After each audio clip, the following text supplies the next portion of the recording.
Bat বলের band বাজিয়ে দিল ভারত। ইংল্যান্ডের টেস্টে হার মানা যায়, সেই বলে ইনিংসে হারাবে ভারত। এটা কি আদৌ তারা ঠিক করলো? এই পঞ্চম টেস্টটি খুব গুরুত্বপূর্ণ, তার কারণ আশ্বিনের 100তম টেস্ট ছিল আর জিমি অ্যান্ডারসনের 700তম উইকেট পাওয়ার টেস্টটি ছিল। তার সাথে আবার রোহিতের রিটায়ারমেন্টের ব্যাপার। কে হলো এই পঞ্চম ম্যাচটির ম্যান অফ দ্য ম্যাচ আর পুরো সিরিজটির ম্যান অফ দ্য সিরিজ, সবই জানাবো এই ভিডিওতে।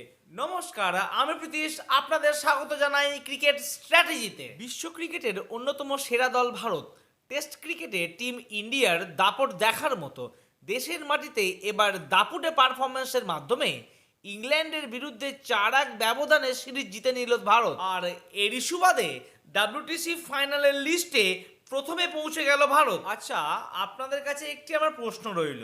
ভারত ভার্সেস ইংল্যান্ডের যে 5 ম্যাচের টেস্ট সিরিজটি হলো, সেখানে টোটাল 100টি 6 মারা হয়েছে। তার মধ্যে ভারত মেরেছে 72টি আর ইংল্যান্ড মেরেছে 28টি। তাহলে বলুন দেখি, ব্যাজবল ক্রিকেটটি খেললো অ্যাকচুয়ালি কারা, ভারত নাকি ইংল্যান্ড? জানাতে মোটেই ভুলবেন না। তার সাথে যদি ভিডিওটি ভালো লাগে তো লাইক করবেন, চ্যানেলটি সাবস্ক্রাইব করবেন আর অল নোটিফিকেশন অন করে দেবেন। পঞ্চম টেস্টে ইংল্যান্ড প্রথমে ব্যাট করে 218 রান করে, ইন্ডিয়া 477 রান করে। দ্বিতীয় ইনিংসে ইংল্যান্ড বাকি রানটি তো করতে পারেনি, তার থেকে 64 রানও পিছিয়ে ছিল। দুর্দান্ত বল করে Kuldeep Yadav player of the match হয়ে গেল। আর 5 টেস্টের 9 ইনিংসে 712 রান করে ইয়শস্বী জয়সওয়াল হলেন সিরিজ অফ দ্য ম্যাচ। ম্যাচের শেষে রোহিত শর্মাকে তার রিটায়ারমেন্টের ব্যাপারে প্রশ্ন করলে তিনি কি উত্তর দিল জেনে নিন একবার। তিনি বললেন, একদিন জেগে ওঠার পর আমি যখন বুঝতে পারবো যে সব কিছু ঠিকঠাক নেই,